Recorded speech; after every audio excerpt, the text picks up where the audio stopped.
Is it the right winner?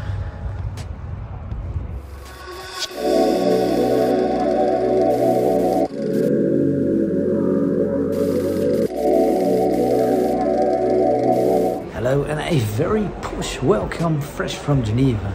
As you see, I made a bit of an effort and I'm actually running, because I'm late, for the 21st edition of the Grand Prix de l'Horlogerie de Genève. These prizes are considered the Oscars for the watch industry. The initiative is organized by the Fondation du Grand Prix d'Horlogerie de Genève, a non-profit that was founded by the city of Geneva, the Watch Museum in La Chaux-de-Fonds and the Edipresse media group. The foundation is funded by Les Amis du GPHG, which is made up of companies, institutions and individuals who support the foundation and who wish to demonstrate their support to its identity, values and projects. It does officially not receive any direct financial support from watch brands for reasons of neutrality apart from participation fees. Partners therefore have an essential role to play and fully contribute to promoting the watchmaking industry. In total there are 15 categories including the tourbillon, ladies, dive and calendars. But the most prestigious prize of all is the Aiguille d'Or, the best watch of the year in all categories. The jury changes every year and is made up of industry professionals such as watchmakers, CEOs, journalists and jewelers. Together they judge the watches that are sent in by the watch companies. All of that is celebrated here tonight. During a seemingly never-ending French-spoken ceremony, watch industry hotshots exchange pleasantries, their passion for watches and in some cases, themselves. It's part peacock show and part true watch love, so for the virtue of making the best of your time, I'll race through what I think are the most interesting winners. The men's watch prize was for the Grand Seiko High Beat, which stays true to the Grand Seiko style defined in '67 and is powered by the celebrated 9SA5 movement, combining heritage with a powerful feel that points towards a new era. The complicated watch prize went to the MB&F LMX Titanium, in the words of the jury, a treat for those who can read the language of watch movements, who can discern expert intent and refined purpose behind the placement of each component. The iconic watch prize was won by the Audemars Piguet Royal Oak Extra-Plat with Planetarium case and bracelet, as well as a smoke green dial adorned with a sunburst pattern. As a nice surprise for me as a Dutchman, the prize for calendar and astronomy went to the Planetarium Eise Eisinga by Christiaan van der Klaauw, an astronomical piece that gives you storytelling, science, in-depth history and art by means of the in-house designed mechanical planetarium, which displays the solar orbits of Mercury, Venus, Earth, Mars, Jupiter and Saturn in real time. The mechanical exception prize went to the Piaget Altiplano Ultimate Automatic. This ultra-thin watch has an open work design and the back of the white gold case serves as the main plate to which 219 components are fixed.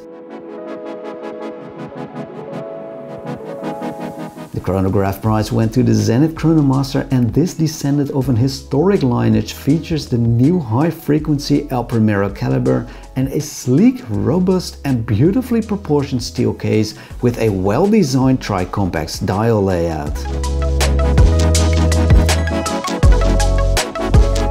The Diver's Watch prize went quite surprisingly to the Louis Vuitton Tambour Street Diver Skyline Blue, about which I have nothing to say really. The Challengers Prize this year went to the Chinese design company Eisinga for their Blue Planet creation. It was inspired by the corona pandemic, which led the designers to rethink how we can treat the Earth better. And so the purpose of this Blue Planet is to remind us all to protect our only home. Furlan Marri took home the title of Horological Revelation with their Mr. Grey, an interesting creation of a young watch brand combining a mechanical module with a quartz base.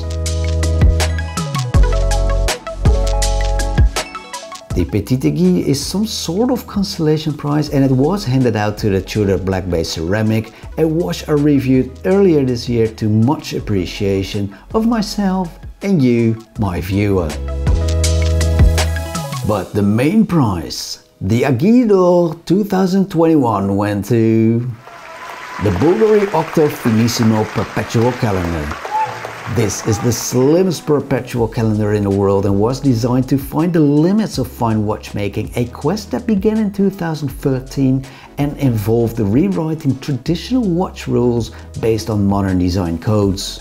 This is the slimmest perpetual calendar in the world and was designed to find the limits of fine watchmaking, a quest that began in 2014 and involved rewriting the traditional watch rules based on modern design codes. Bulgari's L'Estetica della Meccanica stands for the in-depth innovation with regard to both form and substance. Aesthetics are inseparable from functionality when it comes to reinterpreting a sophisticated classical horological complication in a resolutely contemporary manner. This perpetual calendar has 408 components interacting with each other in the extremely limited space provided by the slender 5.8mm case. The development of this caliber was done in the Manufacture Les Sentiers and includes the use of a micro rotor and the optimal use of the space between the components without reducing their dimensions. In all, a fantastic creation that really cemented Bulgari's positioning as a very serious watch company. Well, I hope you could actually see that because it's absolutely a magnificent view.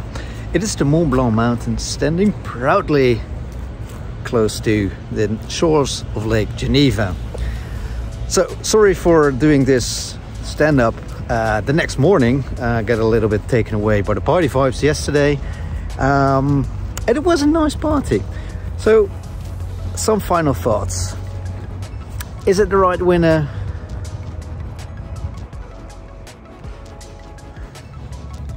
It's always a question, right? There's a big jury.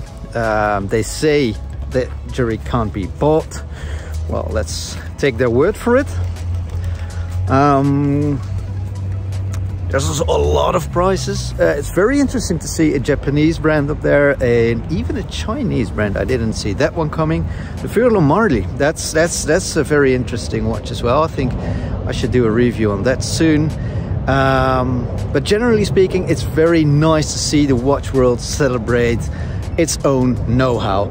Now obviously it gets a little bit self-congratulating from that point, you know, the French people being very proud of the French-speaking people are very proud of being the French-speaking people, and at a certain point you're like, okay, maybe I'm a little bit too Dutch for that. But in all, it was a great party. It's very nice to see the watch world showcasing its best creations of the year. I'm definitely looking forward to next year's as well. And I'm gonna take a better look at the winners, see which ones I will review. If you have any opinions on that, please do share with me as well, because, well, you know how it goes. I read the comments and most likely will do whatever you ask me to. From the shores of Lake Geneva, I say to you, thank you very much for watching, and hopefully see you next time.